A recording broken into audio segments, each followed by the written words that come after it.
Ô, filho! Senhora! Aqui, traz pode me tirar a poeira aí pra me fazer um favor? Não tô achando. Tá onde? Tá em cima da mesa da cozinha. Não tá, não. Eu tenho certeza que tá aí. Eu acabei de colocar. Ah, não achei não, mamãe. Não tô vendo, não. Se eu for aí e achar esse pano, eu vou esfregar ele na sua cara. O pior é que ela vai vir aqui na cozinha e vai achar o pano. Gente, ó, a mesa e o pano não está aqui. Isso é sobrenatural. Eu não entendo. Cadê o pano? Filha, cuidado, você vai cair. Não vou cair. Eu vou te avisar de novo. Você vai cair, filha. Não vou cair. Ai. Eu te avisei. Mamãe? Sim. Nossa, mamãe, como você tá linda! Bonequinha!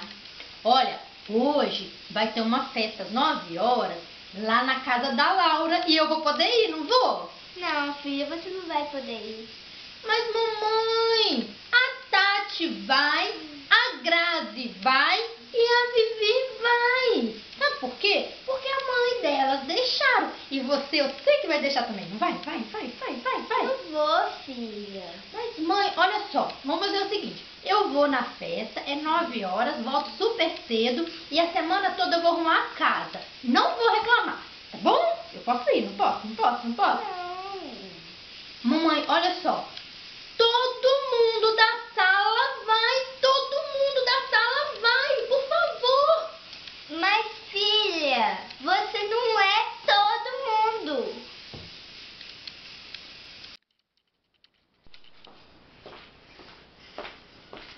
Mamãe, eu tenho uma ótima notícia pra te dar. Qual?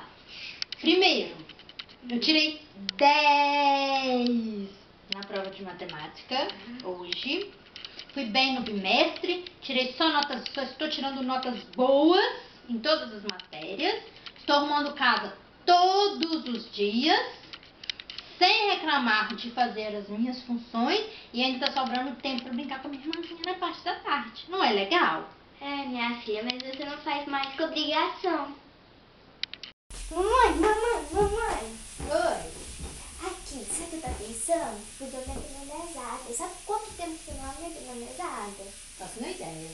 1 ano, mamãe. 1 ano. 10? Muito exagerada. Ó, minha filha, eu tava pensando hoje mesmo cedo em cortar essa mesada pra quê, minha filha? Você já não tem de tudo dentro dessa casa. Tudo que vocês querem, eu dou pra vocês. De forma nenhuma.